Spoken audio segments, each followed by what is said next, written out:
If you're considering a move to your region, 3 cities stand out as the most popular choices: Markham, Richmond Hill, and Vaughan. Out of the 3 most popular cities, Vaughan is relatively the least expensive in real estate, and there are plenty of reasons to like Vaughan. But similarly to other cities, there are a number of reasons why you don't want to move to Vaughan as well. And this is exactly what we are going through in this video.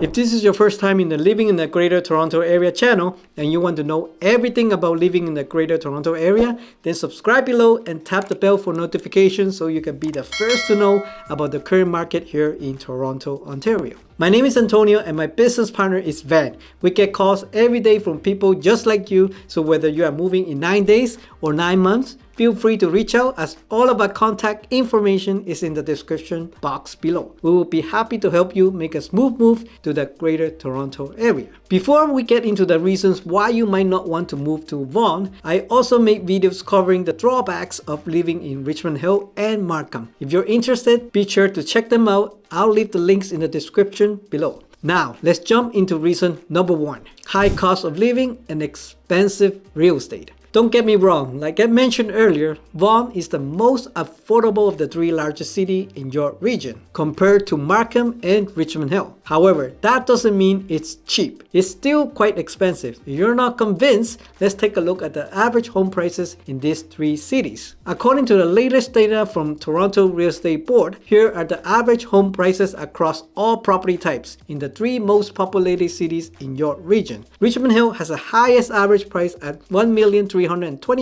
followed by Markham at $1,219,000 and Vaughan at $1,110,000. While Vaughan is the most affordable of the 3, it's still far from being considered cheap. Let's break it down by major property types. The average price for a detached home in Richmond Hill is $1,835,000, while Markham is $1,687,000. Vaughan comes in at $1,835,000, making it the most affordable of the 3. But in reality, the difference is minimal. For semi-detached homes, the average price in Richmond Hill is $1,269,000. In Markham, it's $1,199,000, and in Vaughan, it's $1,269,000. Surprisingly, Vaughan's semi-detached homes are slightly more expensive than Markham, but the difference is minimal. For freehold townhouses, the average price is $1,200,000 in Richmond Hill, $1,186,000 in Markham, and $1,095,000 in Vaughan. As for condo apartments, the average price in Richmond Hill is $660,000. In Markham, it's $688,000, and in Vaughan is about $646,000. Interestingly, Markham has the highest average condo price among the 3 cities. Bottom line, if you're expecting Vaughan to be an affordable real estate market just because it's a suburban city outside of Toronto, think again. Vaughan average home prices is significantly higher than in nearby cities like Barrie, Oshawa, or even parts of Mississauga. Renting is also costly, with limited affordable rental options compared to Toronto's downtown core.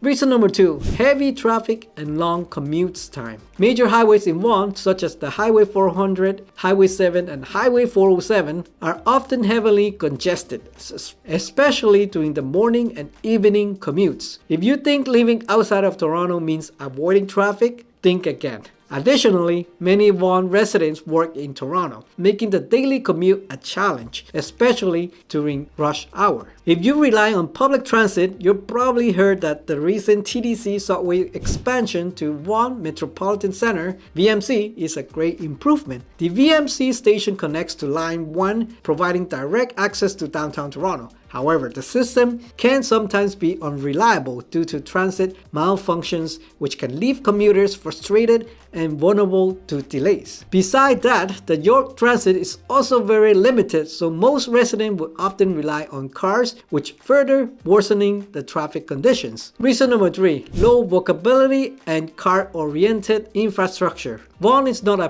pedestrian-friendly city. Unlike Toronto, its streets are not designed for walking, making residents heavily increasingly depending on cars. Most neighborhoods in Vaughan are suburban, meaning a car is essential for running errands, dining out, or finding entertainment, while large strip plazas and shopping malls like the popular Vaughan Mills offer plenty of options. Getting around without a car can be quite challenging. Vaughan lacks a traditional city core, and even the Vaughan Metropolitan Center is still developing, with fewer walkable amenities compared to places like North York or Mississauga. If you're looking to avoid owning a car and save money, Vaughan might be a frustrating place to live.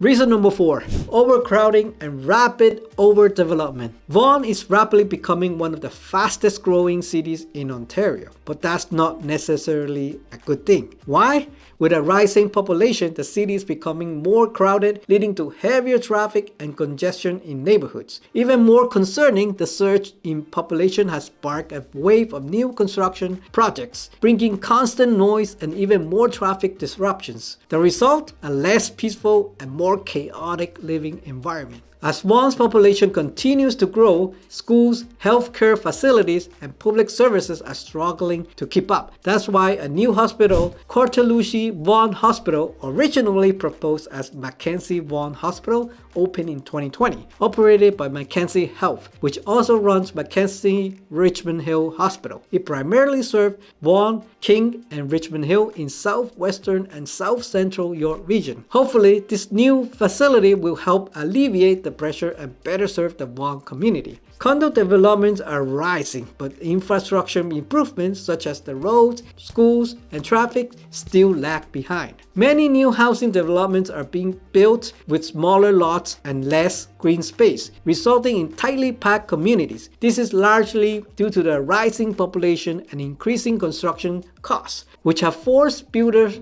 to maximize space and efficiency. Reason number 5, limited entertainment and cultural scene. When talking about Vaughan, one of the first things to come to mind is its well-known attractions. It's home to Canada Wonderlands, the largest amusement park in Ontario, and Vaughan Mills, one of the biggest shopping centers in the region, with over 253 stores and nearly 1.3 million square feet of retail space. Vaughan Mills is also the largest shopping center in your region. However, when it comes to entertainment and culture, Vaughan has limitations. The city lacks a vibrant nightlife and a strong arts scene. For fine dining, concerts, museums, or theater, residents often have to travel to downtown Toronto, compared to cities like Toronto or even Markham, which offer a more diverse cultural experience. Vaughan falls short in this area. Reason number 6, limited job opportunities. Vaughan is primarily a residential city with fewer corporate headquarters or major employers. Unlike other major cities in your region, such as Markham or Richmond Hill, Vaughan's job market is strong in industries like manufacturing, logistics, and retail. However, it lacks diverse opportunities in high-paying sectors such as tech and finance. As a result, many professionals still commute to Toronto for better career prospects. Reason number 7, high property taxes and cost of living. Let's address this issue quickly. Property taxes in Vaughan are relatively high compared to other cities in the GTA. Utilities, home insurance, and overall living expenses are also above the national average. Additionally, dining and shopping costs can be steep, as Vaughan lacks the budget-friendly options found in cities like Toronto or Mississauga. Reason number 8, school overcrowding and lack of post-secondary options. Lastly, Vaughan's rapid population has led to overcrowding in many public schools. While the city has some great schools, getting into top-ranked ones can be highly competitive due to high demand. Schools like Michael Graney Public School and Maple High School are popular choices, but Vaughan has the fewest schools among the 3 most populated cities in your region, making school placement even more challenging.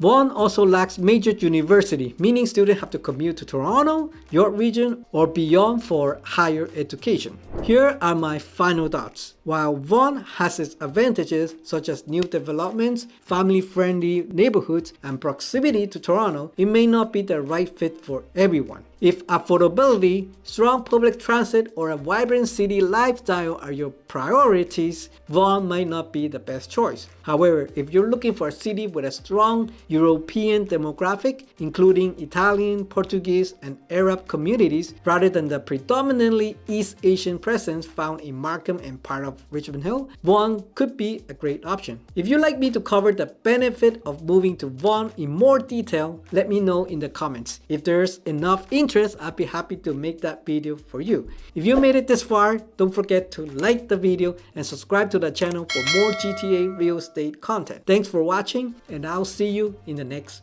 video. Bye.